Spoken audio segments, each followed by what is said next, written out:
Good evening to all. You are watching Discover with Sagar. Today I am going to speak on mutual fund. If you like my video, please do share and subscribe. So let's start with mutual fund. Mutual fund is a combination of two words. It includes mutual and fund. Mutual means when people come together.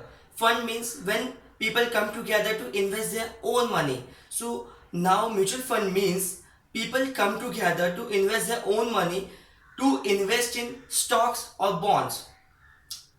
Okay, so let's understand mutual fund with an example.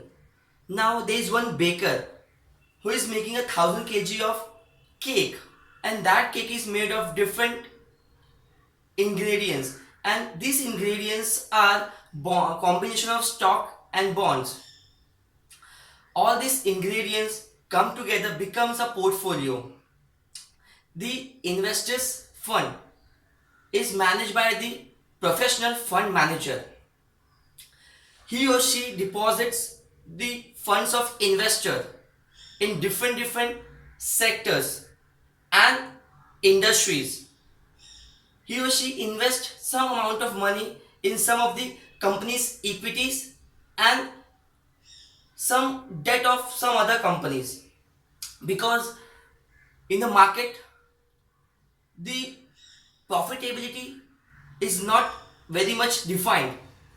So if suppose any industry is not performing well, that other industry is performing well, that industry can bear or balance the risk of the investment in mutual fund.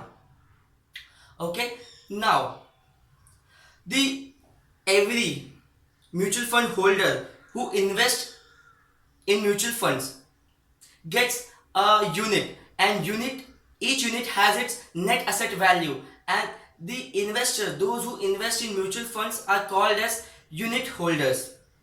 Okay, and the every mutual fund has its net asset value. Net asset value means current market value of an unit bought by a investor.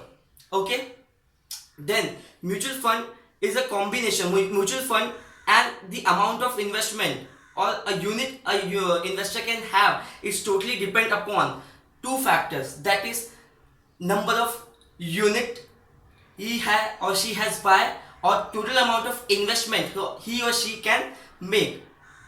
The mutual fund, to invest in mutual fund there is no need to open any demat account.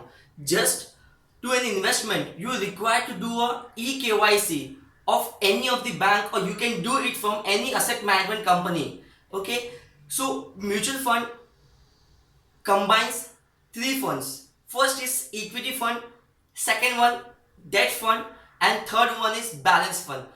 For equity fund, it's only for those persons who are very much interested to take a risk and to invest in equity. There is a lot of risk, but you have a good chance to earn a lot of good returns. Second hand, that is debt fund. Debt fund for those who want a regular income, or they are not ready to take as much risk, so they can invest in debt fund. And balance fund is a combination of both stock and debt. So here most of the people, those who wanted some risk and some returns, so they are investing in balance fund. So this fund, they invest some of the money in equity and some of the money in debt. Because of that, both of them investment, their risk divided, and they earn good amount of profit. And the balance fund is again combination of two types, that is open ended scheme and close ended scheme. The open ended scheme is like that, here you can invest your money anytime, even you can withdraw your money anytime. When you are required money, you can withdraw your money, you can sell money in open ended scheme. But in close ended scheme, if you buy, then till the maturity you cannot sell that close ended mutual fund. It's a maturity level.